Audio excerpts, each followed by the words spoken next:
நான் இந்த கடைக்கு போயிட்டு இப்படி வந்துருவேன் அப்படின்னு அத்தைய பஸ் ஸ்டாண்ட்ல கீழே வாசல்ல விட்டுட்டு இவன் மேல வாசல்ல பஸ் ஏறி வந்துருவான். அதுக்கு மகன் சம்மதம் தானே? மகன் சம்மதிக்காரே இல்லையோ? ஆமா. வீட்டுல வந்து போடுவா மாதிரி ஒரு நாடகத்தை. என்னையா அத்தா அத்தா என்ன விட்டுட்டு போயிட்டியே?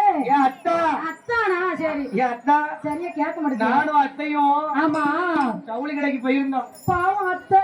ஆமா அத்தைக்கு அத்தை கொஞ்ச நேரம் உட்கார்ந்துருங்கன்னு போயிட்டு கடைக்குள்ள போயிட்டு வரதுக்குள்ள அத்தையை காணுமே. காணலையே, யாரு கடத்திட்டு போனாங்களா தெரியலையே. வடிப்பா பாரு ஒரு நீவி கண்ணீர் வருமாய்யா? ஆமா அது சரிதான், கண்ணீர் வந்துரும்ல. வந்துடணும்ல, வந்தாதான கணவர் நம்புவாரு. அதான் சொன்னோம்லம்மா. ஆமா அடிக்க கைதான் வாங்கணும். ஆமா அடிச்ச மாதிரி பொத்துன்னு கீழே வந்து கீழே விழணும்ல. ஆமா அடிங்க போட்டாதானே நீங்க பயப்படுவீங்க.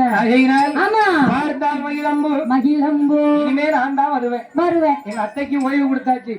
அவங்க வேலைக்கு ரெஸ்ட் கொடுத்தாச்சு என்று ஆமா ஒவ்வொரு வீட்லயா பதில் சொல்லி சொல்லி வருகின்றார். நேரம் தவறிக்கிட்டே இருக்கு. நேரம் அங்க கூடிக்கிட்டே இருக்கு. அவன் எத்தனை மணிக்கு வர சொன்னா? கரெக்டா 1 மணிக்கு சாப்பாடு கொண்டுட்டு நீ படித்துறைக்கு வந்துருன்னு சொல்லிட்டு தசரவண்ணார் போயிருக்காருல்ல. ஆமா. ஆமா